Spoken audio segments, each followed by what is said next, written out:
betapa Fatimah sangat mencintai ayahandanya, yaitu Rasulullah Shallallahu Alaihi Wasallam. Dan begitu pula Rasulullah Shallallahu Alaihi Wasallam yang sebagaimana kita mendapati setiap kali perjumpaan itu, ketika Rasulullah mendatangi rumah Fatimah, maka Fatimah akan bersegera menyediakan tempat duduk terbaik bagi Rasulullah. Dan begitu pula di dalam setiap pertemuan itu Rasulullah selalu mencium putrinya Fatimah Az-Zahra.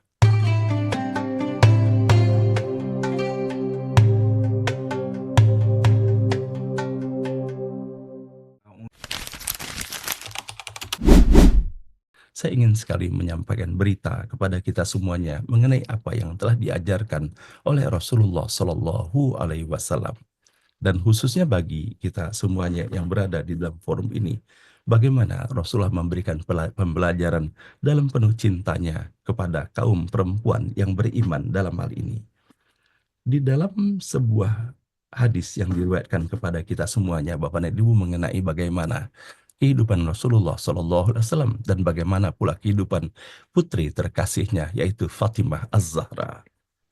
Bahwa diriwayatkan bahwa bagaimana pada suatu hari, yaitu suatu ketika Fatimah pernah mengadu kepada suaminya, yaitu Ali bin Abi Thalib, mengenai luka tangannya akibat terlalu sering membuat adonan roti yang terbuat daripada gandum.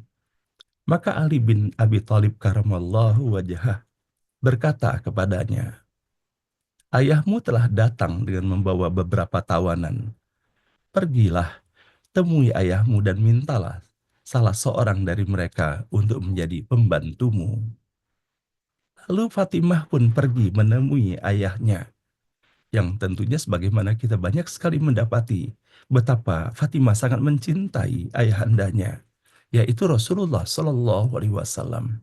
Dan begitu pula Rasulullah Shallallahu Alaihi Wasallam yang sebagaimana kita mendapati setiap kali perjumpaan itu, ketika Rasulullah mendatangi rumah Fatimah, maka Fatimah akan bersegera menyediakan tempat duduk terbaik bagi Rasulullah. Dan begitu pula di dalam setiap pertemuan itu Rasulullah selalu mencium putrinya Fatimah Az-Zahra. Maka dalam riwayat ini disampaikan setelah mendengar atas apa yang disampaikan oleh suaminya, yaitu Sayyidina Ali bin Abi Thalib karamallahu wajhah, maka Fatimah pun pergi menemui ayahnya. Tetapi rasa malu yang memenuhi relung hatinya menjadi penghalangnya untuk menyampaikan maksud kedatangannya seperti apa yang disampaikan oleh suaminya. Lalu menyikapi atas hal ini, suaminya yaitu Sayyidina Ali bin Abi Thalib pun menemui Rasulullah Shallallahu Alaihi Wasallam, dan ia langsung menyampaikan kepada Rasulullah bahwa ia meminta pelayan untuk membantu istrinya, dalam hal ini putri Rasulullah Shallallahu Alaihi Wasallam yang sangat dicintainya itu. Ia tidak tega melihat apa yang dilakukan oleh istrinya setiap hari di dalam menggiling gandum itu sampai dengan pecah-pecah tangannya. Tetapi Rasulullah Shallallahu Alaihi Wasallam yang mulia tidak bisa mengabulkan permintaan, meskipun hal itu diajukan oleh orang yang paling dicintainya. Walaupun sesungguhnya Rasulullah faham benar bahwa keluarga putrinya itu berada dalam kekurangan yang sungguh sangatlah luar biasanya. Maka kemudian Rasulullah menemui putrinya yang didampingi oleh suaminya, dan Rasulullah berkata, "Maukah aku ajarkan kepada kamu berdua sesuatu yang lebih baik daripada apa yang kamu berdua minta?" Dan tas kemudian Rasulullah pun menyampaikan kepada keduanya, yaitu, ketika kalian hendak tidur, bacalah subhanallah, subhanallah, subhanallah sebanyak 33 kali. Kemudian bacalah alhamdulillah, alhamdulillah, alhamdulillah 33 kali. Dan kemudian bacalah Allahu Akbar, Allahu Akbar. Dan bacalah 33 kali. Maka sesungguhnya hal itu lebih baik daripada apa yang kalian minta, yaitu seorang pelayan. Kemudian Rasulullah pun meninggalkan keduanya, dan Rasulullah pun berlalu. Dan setelah Rasulullah mengajarkan pesan Rabbani yang sungguh sangat luar biasa itu, bahwa di mana sesungguhnya ketika melaksanakan dengan sepenuh keyakinan dan keimanan, maka hal itu akan mengusir segala kelelahan ataupun kesulitan hidup yang dirasakan.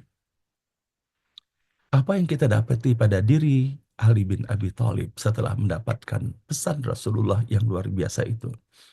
Maka Ali bin Abi Thalib dan tentunya putri Rasulullah Shallallahu Alaihi Wasallam dan istrinya Ali bin Abi Thalib mengamalkannya dengan sepenuh ketaatan kepada Rasulullah dan penuh keyakinan kepada Allah Subhanahu wa Ta'ala. Apa yang dikatakan oleh Ali bin Abi Thalib kemudian, demi Allah, aku tidak pernah meninggalkannya sejak beliau mengajarkannya kepadaku. Dan ada salah seorang yang bertanya, hatta pada malam peristiwa Siffin, Ali pun menjawab, iya benar. Hatta sampai pada malam peristiwa Siffin. Dan apa yang kita dengarkan ini Bapak dan Ibu diriwayatkan oleh Imam Bukhari dan Muslim. Nah, sehingga betapa pentingnya kita memperhatikan daripada apa yang telah berlaku dalam kehidupan Rasulullah Shallallahu Alaihi Wasallam dan begitu pula dengan putrinya.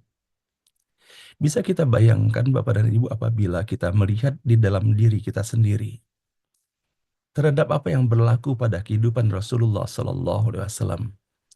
Tentunya dalam keinginan kita untuk berada di dalam barisan Rasulullah Shallallahu Alaihi Wasallam dan mendapatkan syafaatnya. Maka tentunya Bapak dan Ibu, sudahkah kita sebetulnya meneladani atas apa yang telah dilaksanakan oleh putri terkasih Rasulullah Shallallahu Alaihi Wasallam, meskipun sampai lecet-lecet dan terluka tangannya, namun Allah hadirkan rasa malu yang luar biasa di dalam dirinya sehingga untuk menyampaikan permintaan kepada ayahandanya pun ia tidak mampu untuk mengungkapkannya sampai dengan hadirnya pesan Rasulullah Shallallahu Alaihi Wasallam dan membekas hal itu untuk kita semuanya. Semoga kita pun diberikan keleluasaan untuk melaksanakan atas apa yang telah dipesankan oleh Rasulullah Shallallahu Alaihi Wasallam dan kemudian diberikan kesabaran di dalam kehidupan ini sebagaimana sabarnya putri Rasulullah Shallallahu Alaihi Wasallam sendiri. Bapak dan Ibu yang dirahmati Allah, kalau seandainya kita memperhatikan pula atas apa yang telah dituturkan oleh wanita mulia lainnya, itu adalah Asma binti Abu Bakar radhiyallahu an, di mana ia telah memberikan baktinya kepada suami dan keluarganya. Suaminya mempunyai seekor kuda, maka ia pun ikut membantu suaminya mengurus dan mencarikan rumput buat kudanya, memberikan makan dan minum bagi kudanya. Ia juga menumbuk gandum buat adonan, dan ia memindahkan makanan di atas kepalanya dari tempat yang sangat jauh. Marilah kita simak penuturannya. Dan hal ini sebagaimana diriwayatkan dalam hadis sahih Bukhari dan Muslim. Asma menuturkan, Zubair menikahiku, sedang dia tidak memiliki harta, budak dan tidak mempunyai apa-apa, melainkan hanyalah seekor kuda. Aku senantiasa memberikan makan kudanya, menyiapkan makanannya dan mencarikan rumput untuk kudanya, menumbuk biji kurma untuk makan untanya, memberinya minum dan memperbaiki ember tempat minumnya, menumbuk gandum untuk membuat adonan. Karena aku kurang bisa membuat roti, wanita-wanita tetanggaku dari Ansar yang membuatkan roti untukku. Mereka adalah wanita-wanita yang jujur. Dan kemudian Asma pun melanjutkannya. Dan aku juga memindahkan makanan kuda dari kebun suamiku yang kuletakkan di atas kepalaku yang berjarak 2/3 farsah. Suatu ketika aku datang dan tumbukan biji kurma masih berada di atas kepalaku. Lalu aku bertemu dengan Rasulullah Shallallahu Alaihi Wasallam dan beberapa orang sahabatnya. Kemudian Rasulullah memanggilku seraya berkata, yaitu dengan ia menyebutkan sebuah ungkapan, yaitu untuk memberhentikan untanya, yaitu agar aku naik di belakangnya. Maka ia melanjutkan ceritanya. Aku pun merasa malu dan aku mengetahui besarnya rasa cemburu dari suamiku Zubair yang mengatakan, "Demi Allah, engkau bawa makanan binatang di atas kepalamu dengan berjalan kaki. Lebih aku sukai daripada naik unta bersamanya." Asma pun berkata, "Hingga setelah itu Abu Bakar ayahku mengirimkan untukku seorang pelayan, sehingga aku merasa ringan dalam mengurus kuda, seolah-olah ayahku telah melepaskan aku dari perbudakan." Nah, inilah sesungguhnya ibu dan bapak yang dirahmati Allah. Di satu sisi kita mendapatkan benar bahwa betapa banyaknya hadis-hadis yang telah menyampaikan pesan kepada kita mengenai kemuliaan yang didapatkan oleh wanita-wanita, perempuan-perempuan istimewa. Seperti halnya apa yang terdapat pada Fatimah Az-Zahra maupun pada diri Asma bin Abu Bakar ini. Namun di sisi lain kita bisa melihat bahwa tentunya hal itu tidak didapat serta-merta, melainkan melalui perjuangan dan melalui keikhlasan yang luar biasa di dalam menjalani kehidupannya. Maka kita bisa mendapati atas apa yang telah disabdakan oleh Rasulullah Shallallahu Alaihi Wasallam atas ketaatan para istri yang dicontohkan oleh Asma binti Abu Bakar dan juga yang telah dicontohkan oleh putri Rasulullah Shallallahu Alaihi Wasallam sendiri, sehingga Rasulullah pun menyampaikan tidak diperbolehkan seseorang sujud kepada sesama manusia.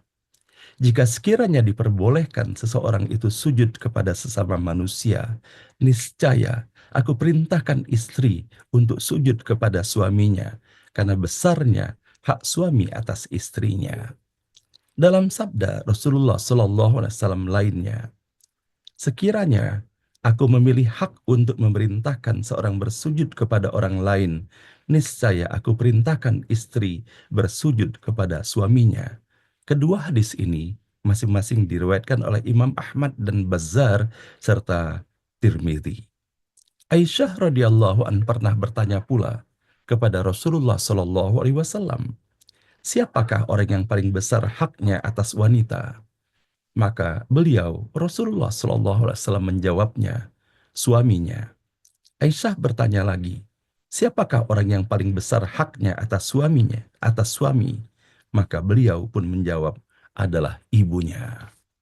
Dan akhirnya, Bapak dan Ibu yang dirahmati Allah, saya ingin membacakan bahwa dalam hadis yang diriwayatkan oleh Imam Ahmad, Nasai, dan Hakim, seorang wanita pernah datang kepada Rasulullah Shallallahu Alaihi Wasallam untuk suatu keperluannya.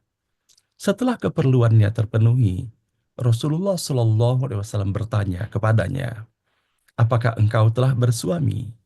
Maka wanita itu pun menjawabnya, "Iya, sudah." Beliau pun bertanya lagi, "Bagaimanakah engkau memperlakukan suamimu?"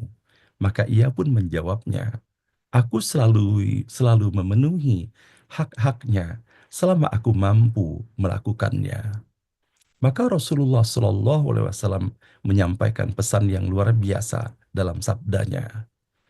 Perhatikanlah apa yang engkau perbuat terhadapnya, sangat menentukan apakah engkau akan masuk surga atau engkau akan masuk neraka. Hadis diriwayatkan oleh Imam Ahmad, Nasai, dan Hakim. Nah, inilah ibu dan bapak yang dirahmati Allah. Yang pada pagi hari ini kita bisa mendapati bahwa bagaimana untayan mutiara kehidupan yang sangat indah yang kita dapati pada diri Rasulullah Shallallahu Alaihi Wasallam. Maka betapa pentingnya kita untuk terus menelusuri mutiara kehidupan Rasulullah Shallallahu Alaihi Wasallam ini yang di dalamnya mengandung pesan yang sungguh sangatlah luar biasa. Betapa banyaknya wanita-wanita mulia yang Allah hadirkan untuk menjadi contoh dan teladan bagi kita semuanya. Innallaha wa malaikatahu yusalluna 'alan nabi ya ayyuhalladzina amanu sallu 'alaihi wa sallimu taslima. Allahumma salli wa sallim ala sayyidina Muhammad wa ala ali sayyidina Muhammad. Allahumma salli wa sallim ala sayyidina Muhammad wa ala ali sayyidina Muhammad. Allahumma salli wa sallim ala sayyidina Muhammad wa ala ali sayyidina Muhammad. Ibu dan bapak yang dirahmati Allah, dalam kebersamaan setiap pagi seperti ini, dan kita meyakini bahwa Ketika kita betul-betul memantapkan hati kita, menjadikan kegiatan yang kita laksanakan itu semata hanya karena Allah Subhanahu wa taala, maka dalam majelis-majelis seperti ini, Allah hadirkan para malaikat yang begitu banyaknya yang mendoakan orang-orang yang berada dalam majelis, yang dimana dalam majelis itu untuk terus saling ajak mengajak ingat kepada Allah Subhanahu wa taala dan berupaya untuk meningkatkan ketakwaan kepadanya. Maka bersama-sama pula kita, sebagaimana halnya setiap pagi yang kita laksanakan, kembali kita mengantarkan doa-doa terbaik kita, memohon sepenuh hati kita kepada Allah Subhanahu wa taala agar Allah menganugerahkan kebahagiaan tiada tara bagi ayah dan ibu kita semuanya. Kepada ayah dan ibu kita yang telah kembali kepada Allah Subhanahu wa taala, bersama-sama kita memohonkan semoga Allah menerima seluruh amalnya, mengampuni segala dosa dan kesalahannya, melapangkan dalam kuburnya, dan menghadirkan taman-taman surga di alam kuburnya. Sampai nanti ayah dan ibu kita semuanya, Allah menempatkannya di jannah terbaiknya, Jannatul Firdaus.